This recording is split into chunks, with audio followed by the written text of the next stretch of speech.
Motörhead is an accident, right? We never had a plan for the whole crash. career. I mean, we're a train wreck, you know. It's a just crash coming together, isn't it? Yeah, it usually works so, you know. We're a very good train wreck.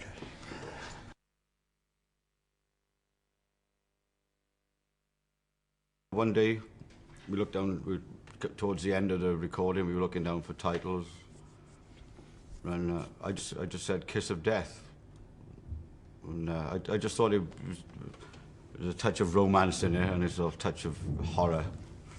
And I just thought it suited the band. I thought it was good. It was good. Because we made a lot of albums with fancy names that became the Kiss of Death. So maybe if we call it Kiss of Death, it'll be lucky, you know, who knows.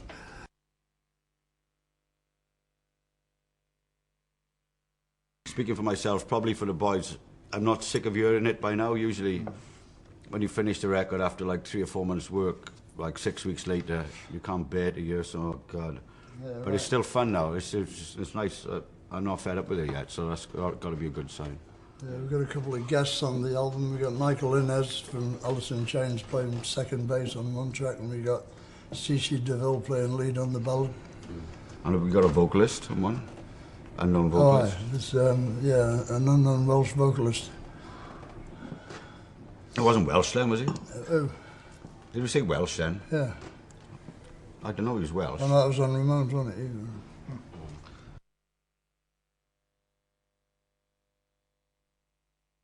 It's a better album. Possibly, yeah. It's a wider album. Yeah. I felt that when we wrote the record. It's wider, and what I mean with that is that this album includes more of a broader area of different types of songs. You know, it's not just mid-tempo or high-tempo or slow-tempo. It's got a couple of shuffles, got a ballad, it's got some fast ones, some slow ones. It's wider. Some weird, Bigger strange range, vocal yeah. bits, there's some weird, strange guitar harmony bits and stuff. Yeah, it's pretty full. This record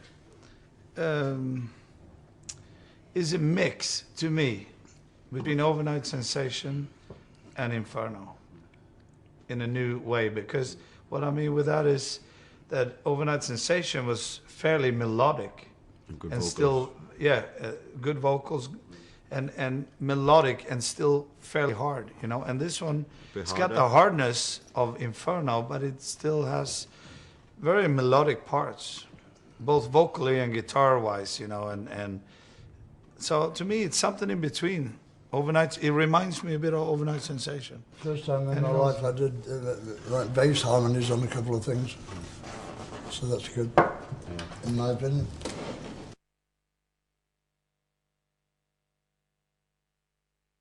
I have to say, both Inferno and Kiss of Death here is 2 records that went amazingly smooth. I said it last time when Inferno came out. Actually, none of us, I guess, could believe that it just went so easy, you know. And the end result was so good. We've been trying sometimes to, you know, to demo some songs, go back to them, rewrite parts, record it, and then sit and analyze. I mean, it just doesn't work for us. It worked for other bands, but not for us. What you hear is what you get, you know. I used to say what you hear on the new album, that's how we felt right at that moment. 6 months from now, it's not going to be the same. So that's going to be, that's what we felt that you get right there. All albums by any band are a time capsule of that moment, you know, like that's what you were doing then.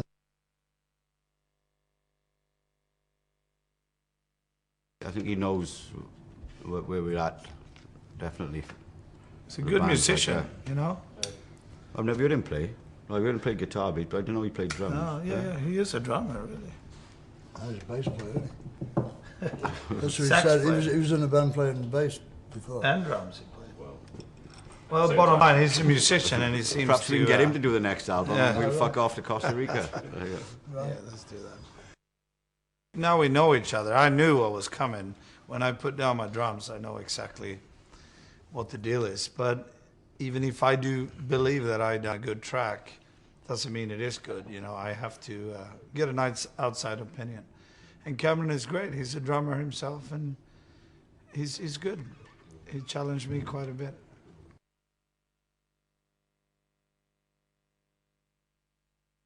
I mean, we don't like to waste money, you know.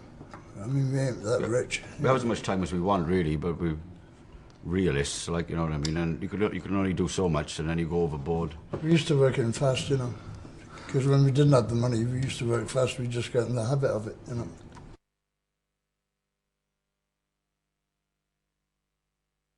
Now, going down, my son wrote the riff and the verse for that, yeah. Todd.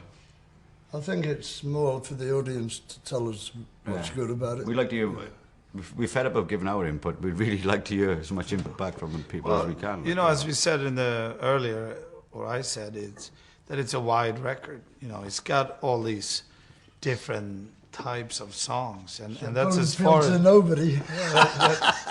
that's as far as you can go with a song. I mean, I missed that. Probably appeal to nobody. yeah. But I do remember us sitting down saying that maybe we should write a ballad for this album. We did say that. I came up with one anyway, I think. Yeah, it turned out really good. And we got this God's Not on Your Side, which, you know, is cool. Would you consider it a ballad, actually? Power ballad, if you will. Power ballad? Yeah, It's a ballad, isn't it? It's not a bloody... It's not a rock tune, It's though, not you a know. death metal tune, is it?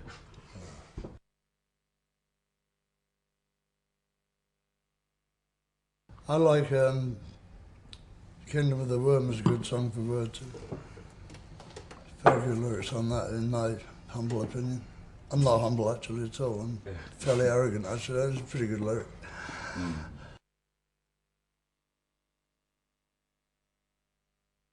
We haven't really worked out what we're going to do live off it yet. You've got to see what works. I mean, you don't always know what's going to work live from an album. I mean, when we did Overnight Sensation, there was a track off that called, no, it was off Bastards, wasn't it? Bad Woman? Yeah. I mean, we thought that was going to be a killer live track, and we tried it 5 times. It really sounded like shit, you know. It just didn't work. We think we got 5 or 6 possibilities for this album. Maybe one more, but we haven't really explored them yet. This one's got more track to play than Inferno, I think. Yeah. This one seems to be a little bit more playable.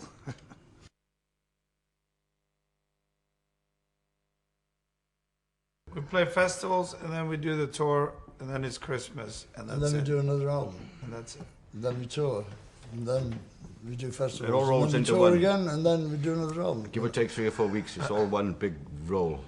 Well, to get a little bit into details, June and July and August. You've never got a little bit into detail, Mick. You've always Well, got much, major a into lot. detail. It's 23 festivals this summer. 21?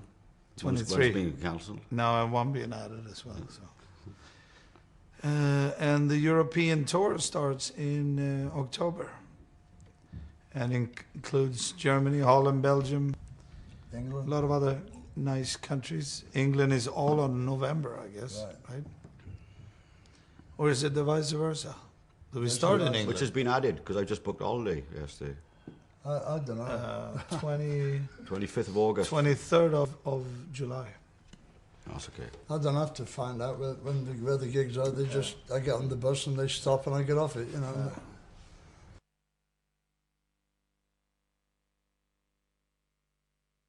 I mean, basically, it's a Motörhead album, you know.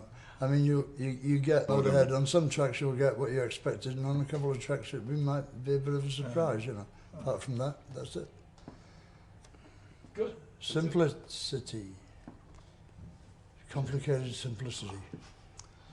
So all we can do is wish the new album, Kiss of Death, good luck, and we see you out there.